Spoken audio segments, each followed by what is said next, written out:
আসসালামু আলাইকুম, সবাই কেমন আছেন? আশা করছি সবাই ভালো আছেন।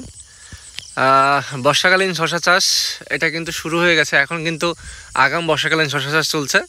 তো সামনে আরও 20-15 দিন বা 30 দিন পর থেকে কিন্তু শুরু হবে যে ফুল বর্ষাকালীন শশা চাষ।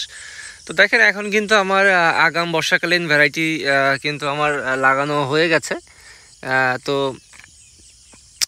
এইখানে এইখানে কিন্তু আমি লাগিয়েছি নন্দী কৃষির বীজ। তো দেখেন এই যে সুমন নন্দীদার বীজ, এইটা হচ্ছে আসলে সঞ্চিতা সঞ্চিতা নামের একটি বীজ। এইটা সুমন নন্দীদার নতুন একটি কালেকশন তার ভান্ডারে।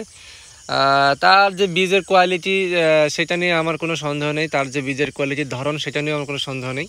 মাশাআল্লাহ খুবই সুন্দর তার সব কিছুই।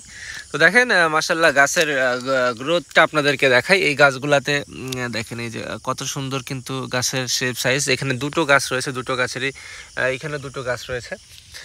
তো এই পাশে গাছ রয়েছে। দেখেন গাছগুলো কিন্তু আসলে আগ পিস করে লাগানো হয়েছে। একটি কারণ হচ্ছে যে বের হয় নাই, আবার লাগানো হয়েছে। বের হয় না এইখানে আমার জমির প্রবলেমের কারণে। যেহেতু এটা পুরাতন একটা বেড, এই বেডে মূলত সার ব্যবস্থাপনা কোনো কিছুই করা হয় নাই, যার ফলে গাছের গ্রোথও একটু কম রয়েছে। এবং এইখানে আপনাদেরকে একটা জিনিস দেখাই যে দেখেন আমি আসলে কি বলবো, দেখেন আমি এই যে সারগুলা কিন্তু এইভাবে দিয়েছি। আজ থেকে প্রায় 6 দিন হয়ে গেছে প্রায়। তো এই 6 দিনে কিন্তু গাছের গ্রোথ চেঞ্জ হয়ে গেছে। গাছটা আরও অনেক ছোট ছিল। তো মাশাআল্লাহ যেহেতু শুধুমাত্র ড্যাপে কিন্তু ওই রকম আহামরি ক্ষতি কিন্তু গাছের হয় না।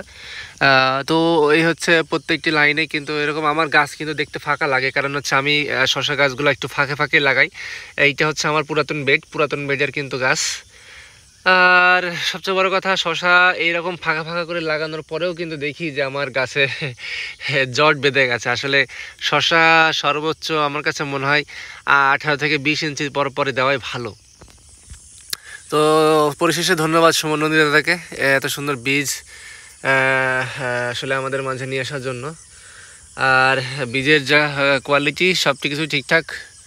এখন শুধুমাত্র ফলনের অপেক্ষা। ফলনটা যদি অনেক ভালো হয় তাহলে কিন্তু ভালো, মাশাআল্লাহ।